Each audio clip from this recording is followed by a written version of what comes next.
Okay, so I'm going to make another video, and I'm going to talk about something that I've noticed, and that's that when you look at a map of where the mega regions are, like there's 11 mega regions in the United States, and I'll provide links to all of these things in the description, and also try to come up with some video editing skills to put the maps in the video. I'm not a video editor, and I don't plan on spending hours reading and learning how to use software to do video editing. That's not, I don't care to do that. I'm not trying to monetize my channel or whatever. I'm just putting up information, and whatever you make of it is whatever you make of it. I'm not trying to make some kind of super amazing presentation. But anyway, what I have noticed though is that the United States has been divided into 11 mega regions, and in each of these mega regions, you have where the DHS is building their detention facilities, the concentration camps. Also, with the Project 2050 high-speed railway project, when you look at the map of the high-speed railway project and overlay it with the locations of the detention facilities, you come up with and look at the map of the mega regions, you realize that these detention facilities are put in the mega regions where there's major railway hubs from the Project 2050 high-speed railway project supposed to be built. And also, there was a map that came out of the RAND project back in the 1970s, and I'll provide a map for that too, and a link to where you can read about that and all of that. But there was a map for an underground high speed railway project back in the 1970s that come out of Project RAND. And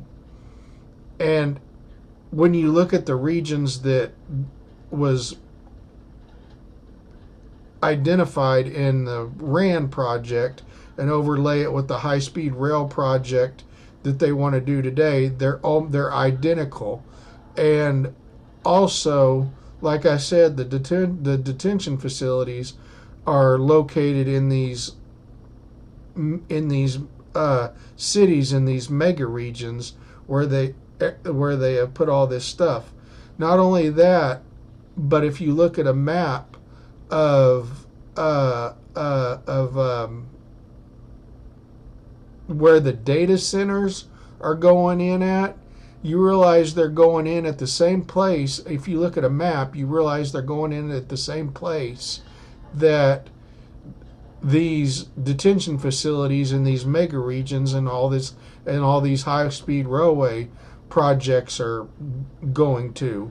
So in the same locations, you have high-speed railway both above ground and underground, which I don't know if the RAND thing ever manifested, the underground railway system for the RAND that I'll link you to.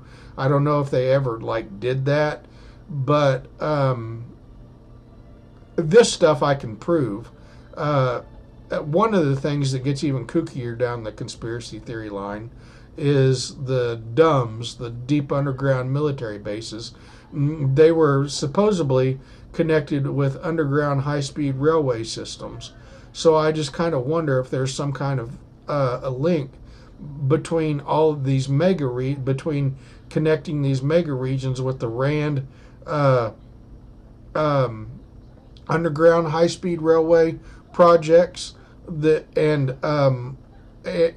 if they're connected, like if these deep underground military bases are in these hub areas where in these mega regions where these data centers and detention facilities are, uh, and also where the data centers are going in at.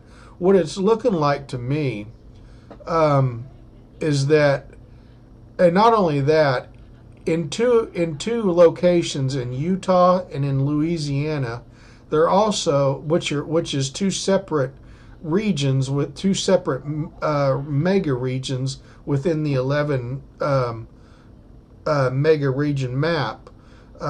They're building forced labor camps for the homeless. So what it looks like is that they're building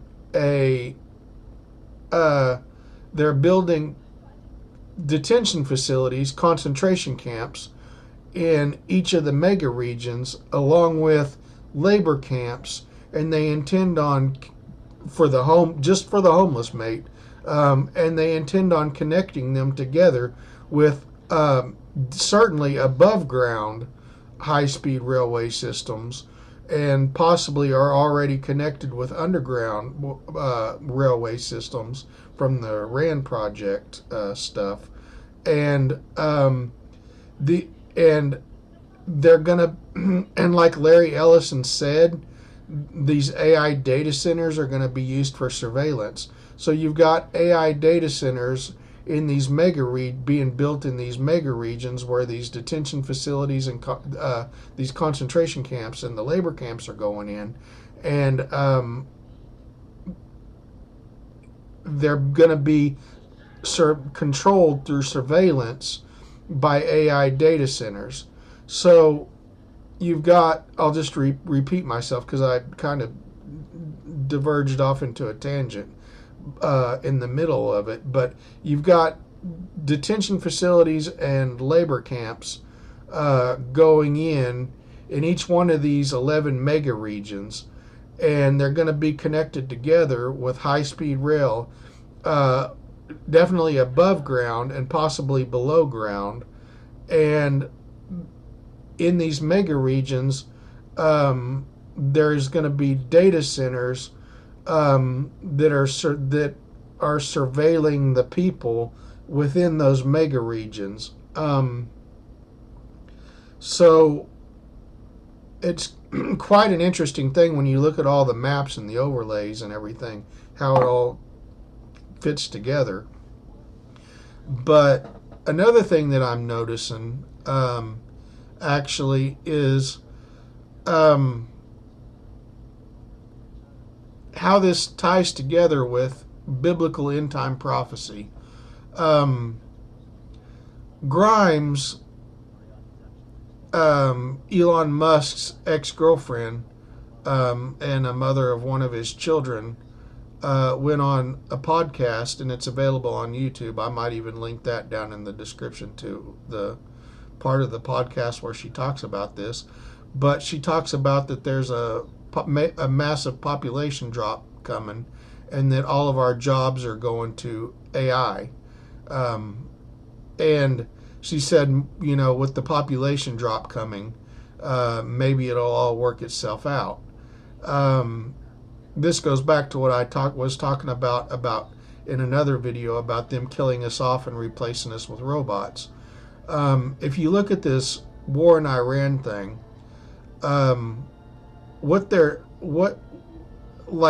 the only thing that has stopped the United States diesel and gasoline prices from skyrocketing is the fact that we've been drawing down the strategic petroleum reserves, and now that's about tapped out.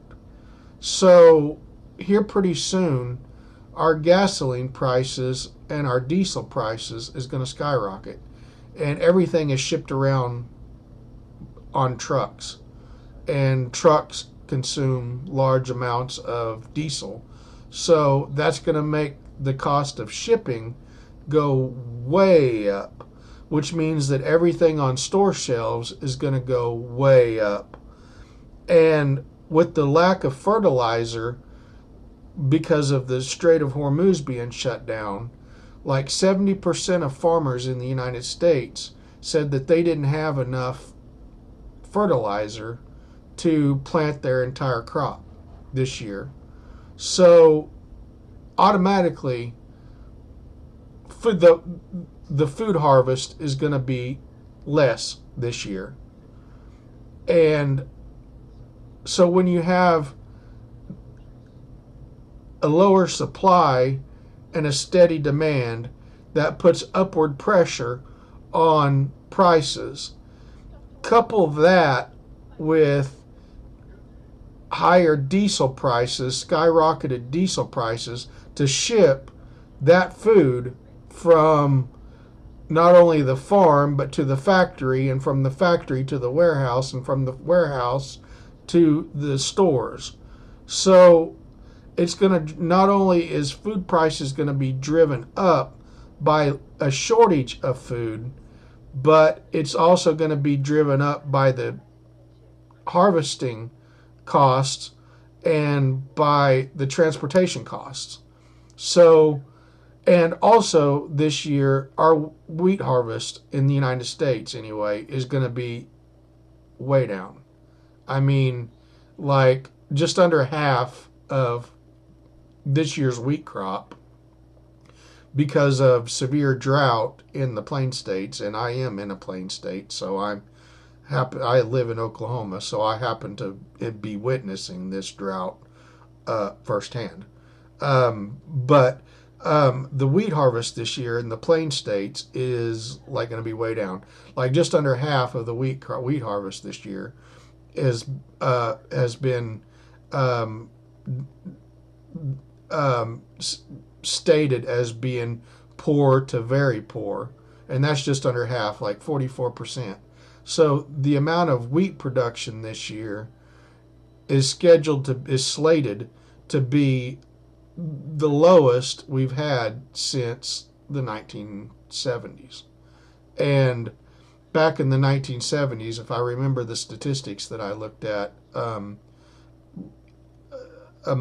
few months ago when I was looking this stuff up, we had like 206 million people in 1971 and in 1971, I believe, and now we have close to like 345 million or something like that.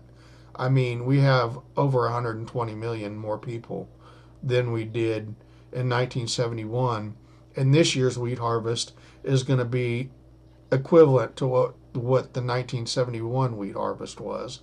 So wheat prices and everything dependent on wheat is going to go, and vegetable prices, anything that can be grown that uses lots of fertilizer, and certain crops don't use much fertilizer, like soybeans don't use much fertilizer. But there's been a downward pressure on the soybean market this year because the most major market for soybeans was China, and Trump fucked that whole deal up. Now they don't want our soybeans, so they said that's what they told us.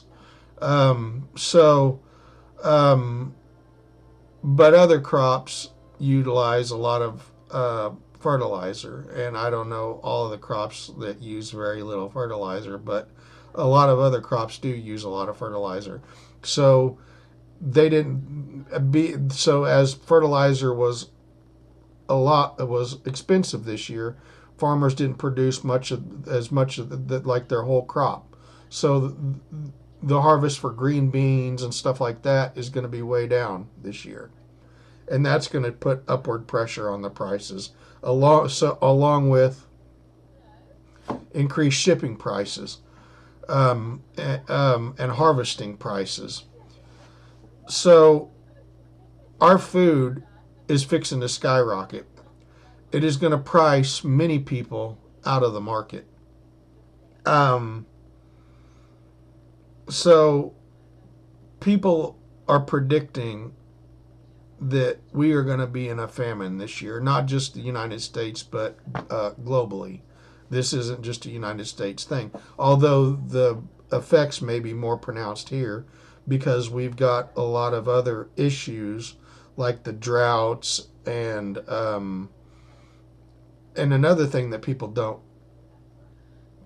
factor into this matter is the fact that all of the labor that all of the vegetable pickers that would be out picking our vegetables are either in detention facilities or they're too scared of ending up in a detention facility to show up to work and pick our crops. So probably a good percentage of the harvest is going to be left rotting in the field this year, which is going to drive supply even further down, which is going to drive prices even further up. So no matter how you stack it, in Ebonics, put plainly, we be fucked. And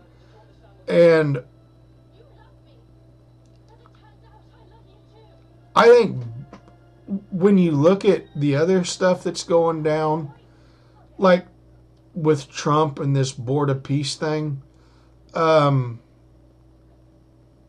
this is interesting to me because he created this Board of Peace, and there is 9 executive board members, and Trump is the chairman, and that makes 10 members. And what did Trump say about this? Maybe I can find a video clip and cut it of Trump saying this and cut it into this video. But he said that he wanted the Board of Peace to replace the United Nations. And so what is the United Nations? It's a global government. So Trump wants to replace the global government that we have with his global government. And he wants to be the head of this global government. Now, biblically, in the book of Revelation, there is a confederation of 10 kings. When the beast ascends out of the bottomless pit, it creates this global empire called Babylon, and 10 kings reign with the beast for 1 hour over this Babylon. And that's interesting, because Babylon rises after the start of a tribulation period where there's famine, war, pestilence like plagues, diseases like pandemics, and so what I see, and I've theorized for a long time, is that the people who really make decisions in the world have been using the book of Revelation as a blueprint, a script to follow to bring about the return of Jesus. And there's different groups that want to see this happen. You have the Jewish Zionists, and what they want to do is boot all the Arabs out of the region of the Abrahamic covenant, from the Nile, from the Nile River in Egypt all the way up to the Euphrates River in Iraq. They want to boot all of the Arabs out of that and create a homeland for the Jews. And if you read the protocols of the learned elders of Zion, what they intend on doing is creating a global a financial collapse and thinking that people will run and turn to a despot, a king, a dictator to solve all of their problems. And this dictator or despot or a king will be the Jewish Messiah, ruling over a global kingdom, a king, a Jewish king ruling over a global kingdom, after that emerges after a financial catastrophe, and that he'll be ruling from a rebuilt Solomon's temple in Jerusalem. That is what the Jewish Zionists want. The Christian Zionists want the same thing, but in their belief system, the Messiah the Jews choose will be the Antichrist in the Christian religion, and they believe whenever the Jews choose a Messiah, then the Christians will get to punch their Metro card and get a ride off of this rock to go be with Jesus in heaven. So the Christian Zionists want the same thing the Jewish Zionists want, because the Christians believe that the Messiah the Jews choose to rule over their global kingdom will be the Antichrist, and that's when the rapture happens and they get to go home with Jesus. The satanic cult that operates through the secret society network also wants the same thing, but also for a different reason, because they have all been brainwashed since birth with the idea that with the assistance of the fallen angels, the battle of Armageddon, when Jesus comes back and brings his angels, this is with the assistance of the fallen angels, this battle of Armageddon, this is a battle that they can win. So their plan is to defeat Jesus and his angels at the second coming, at the battle of Armageddon, and enslave the survivors that survive the tribulation event under their global king or despot or messiah, under a global government that consists of a digital ID and a digital currency, living in like 15-minute smart cities, which is what these mega regions are. I tend to think when Trump was talking about, in our country anyway, setting up freedom cities, I think that these cities in these mega regions that are emerging out of these mega regions is these freedom cities he's talking about. So what I see is that, and this goes along with the UFO thing. Before I explain that, let me explain what's going on in Kazakhstan. In Kazakhstan, in Astana, they built a pyramid with 200 seats for 200 religious leaders to come and discuss world events. And it's nicknamed the Pyramid of Peace. I believe it's called the Pyramid of Reconciliation, and I don't know, some shit. But it's nicknamed the Pyramid of Peace. Now, back in our ancient past, there was a war.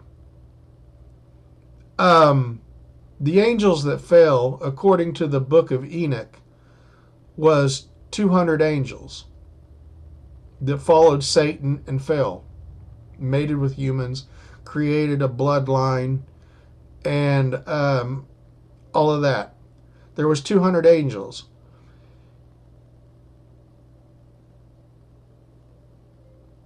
In mythology or whatever, in the Sumerian records, you have a story, and in mythology as well, you have a story in called the in something called the Enuma Elish, where it talks about Tiamat and Apsu, her husband Apsu, created the Anunnaki, and the Anunnaki were disturbing Apsu, and he was going to kill him. I believe it was Enki got word of it, and they killed Apsu. Tiamat created a bunch of monsters and to fight the Anunnaki, and created and set up a commander named Kingu to lead this force against the Anunnaki in this war. And the god Marduk, or Marduk, I've also heard him called, led the Anunnaki and fought these monsters spun up by Tiamat, led by Kingu, and then he imprisoned them. One of these monsters was a seven-headed sea serpent. In Canaanite myth,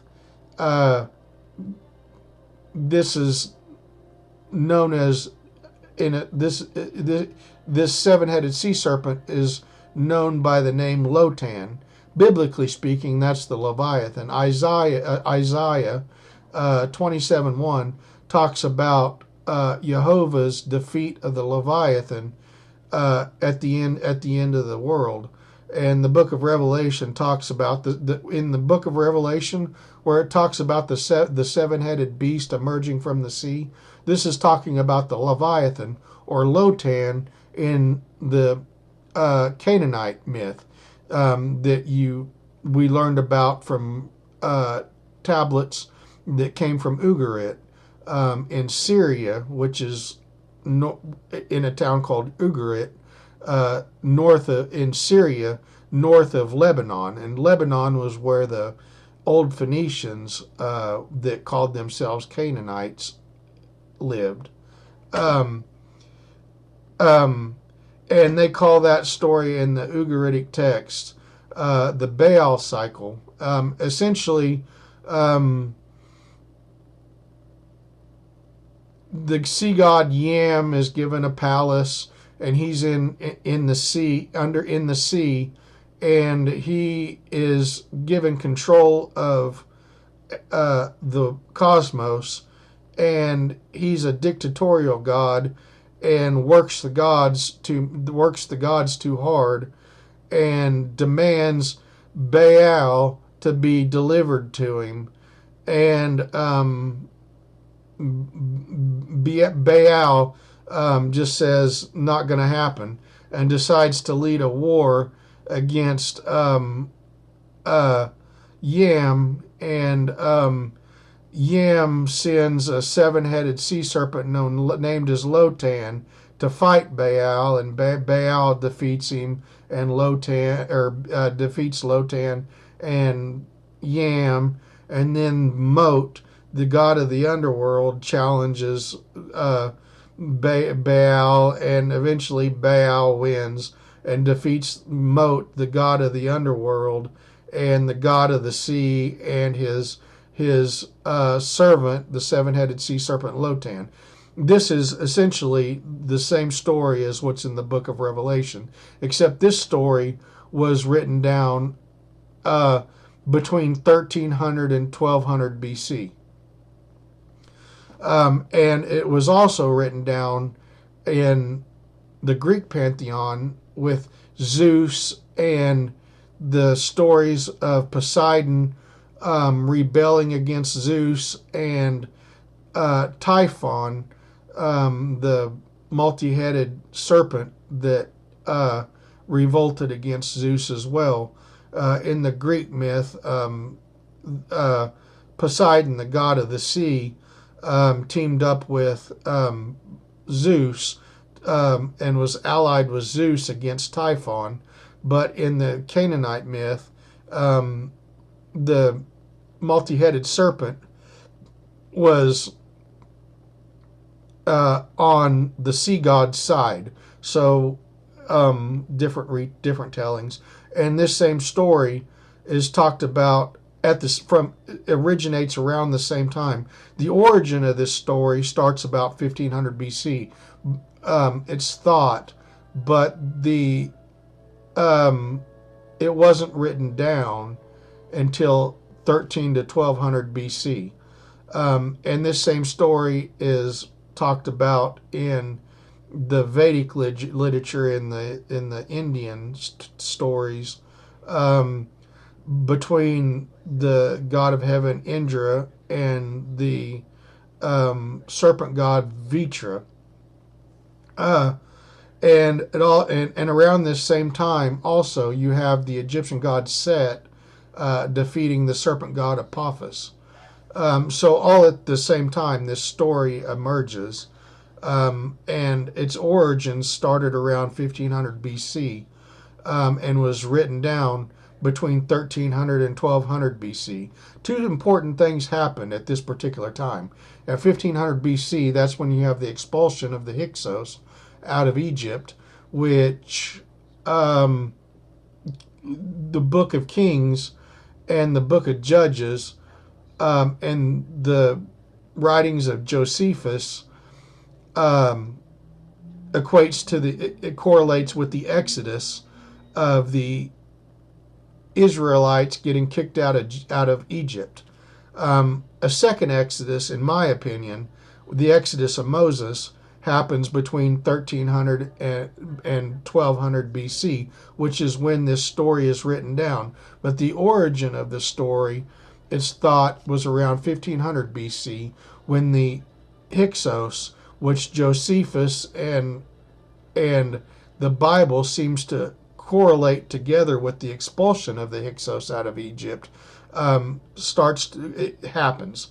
So this story seems to all emerge and be related to and with the group, whoever they were, that left Egypt. There's some debate. I mean, people try to make a distinction between the Hyksos because they were an Amorite tribe, which, according to the Table of Nations in Genesis 10, was a Canaanite tribe.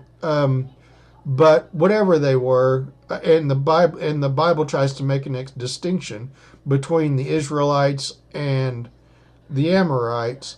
But I'm here to say I don't know. The Bible itself seems to indicate that the Exodus was when the Amorites, or the Hyksos, got expelled out of Egypt. And the Bible seems to talk about two Exodus events: the expulsion of the Hyksos and the Exodus of Moses, which happened during Ramses the Second's reign, which I think was between like 1300 and 1200 something BC. The Exodus occurring around 1250 BC or so. Anyway, there's a debate in the Egyptian, or in the biblical arena, about the date of the Exodus. There's an early versus late date Exodus, where the Exodus was either 1446 BC, and the Hyksos, by conventional history, was dated to be expelled out of Egypt around 1500 BC. So right around that time. And 1250 BC or thereabout, during the reign, that's the late Exodus date, around 1250 BC in the reign of Ramses the Great. But anyway, so going back to originally what I was saying, was that these angels that fell had a war at some point in the past that was enumerated or told, or whatever you want to, what word you want to use for it, in the Enuma Elish, and Marduk defeated all of these creatures. There was 11 monsters. Some were bullmen, some were fishmen, some were scorpion men. The scorpion men were called the Akrabamelu, or the Gertabulu, is what they were called. And in the fifth trumpet of the book of Revelation, the abyss opens, and these scorpion men, and there's depictions of these scorpion men and bull men in Assyrian paintings, and artwork, and in the stories from Babylon, like in the Epic of Gilgamesh. I believe the Akrabamelu, the scorpion men, are listed in the Gilgamesh epic. But this war with the scorpion people, the scorpion men, the seven-headed serpent, the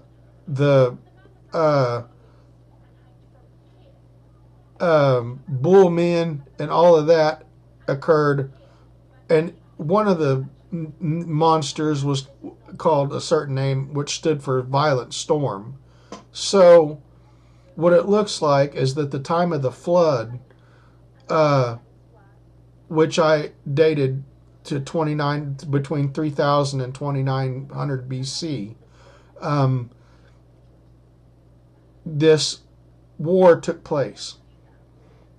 And the losing side in this war, which by my count was 200 fallen angels that were serpents, and some scorpion men, and all of that was allied with the losing side, were imprisoned and bound in the abyss.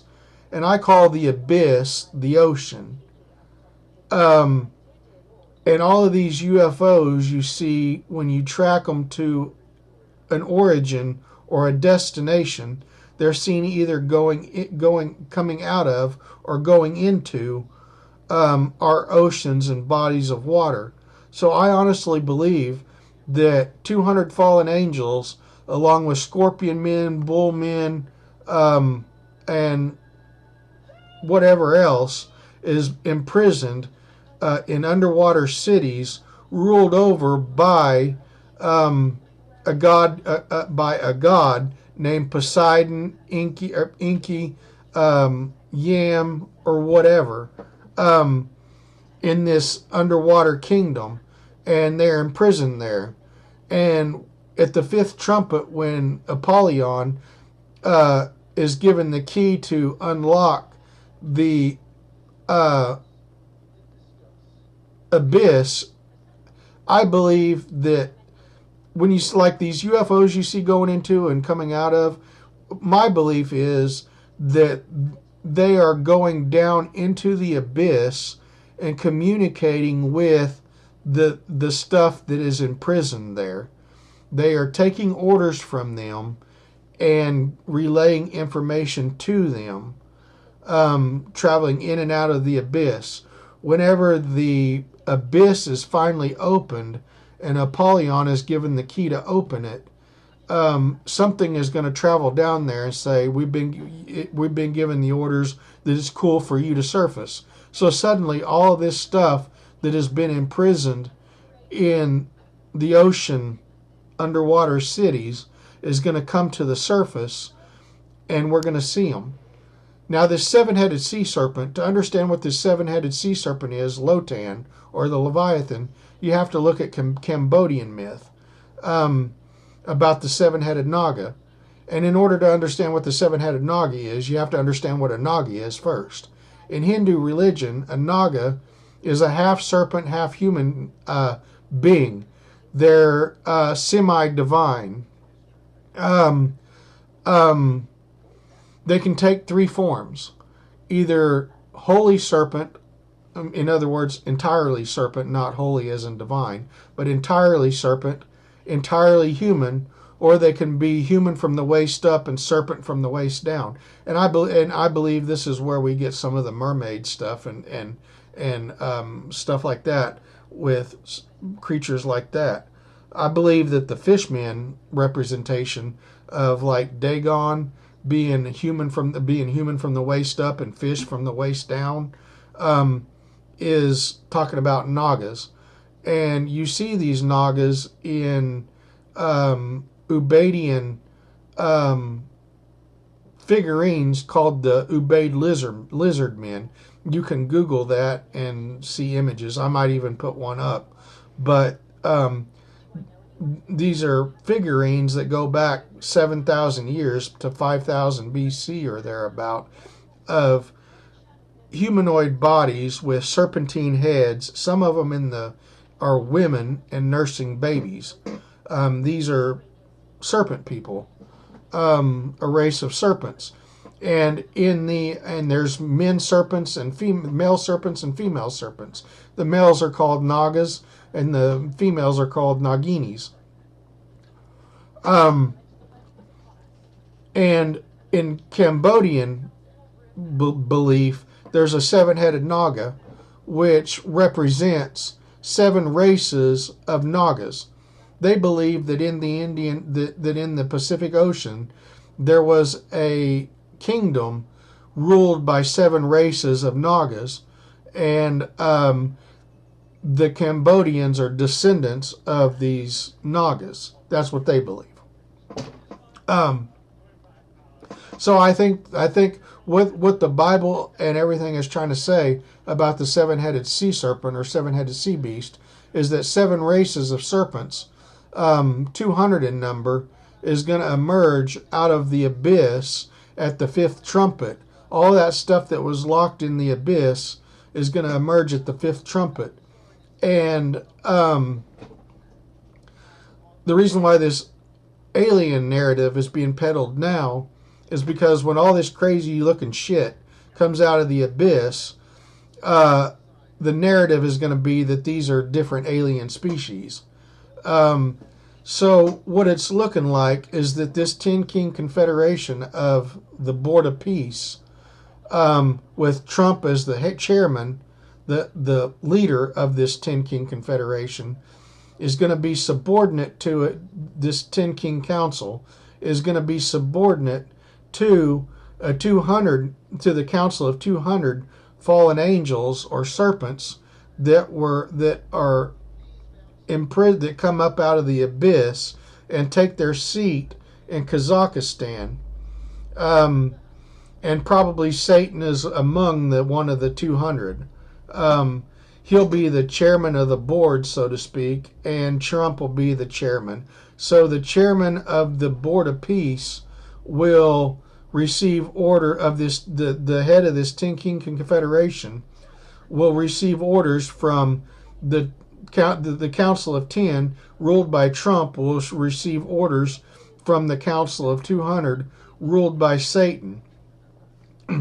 And the 200 will be ruling from a pyramid in Kazakhstan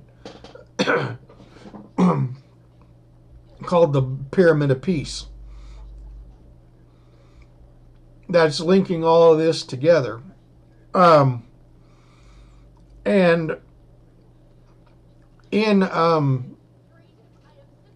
this is like this is not strange to history.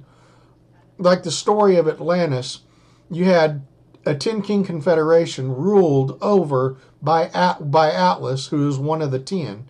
He was one of the 10 kings, but he was ruler over the other 9 brothers. And I see that emerging in the Board of Peace. And I see in America anyway,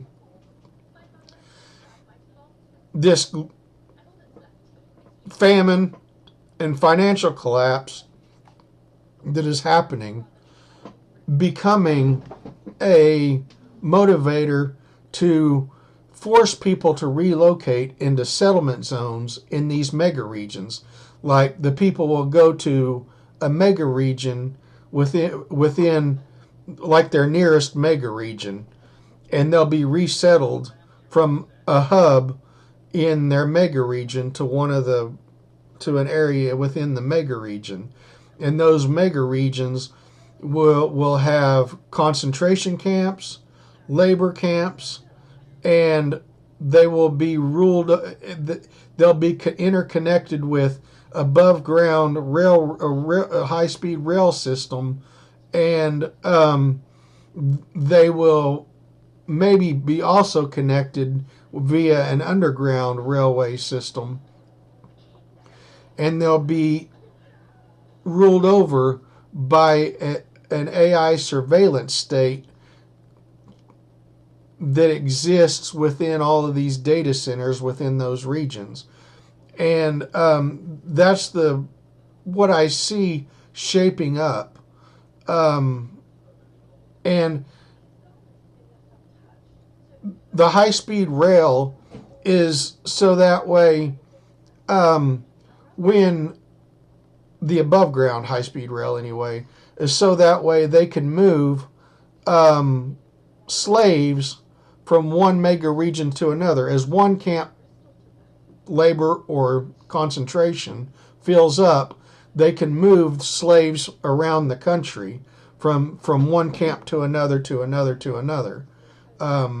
That's what I see emerging.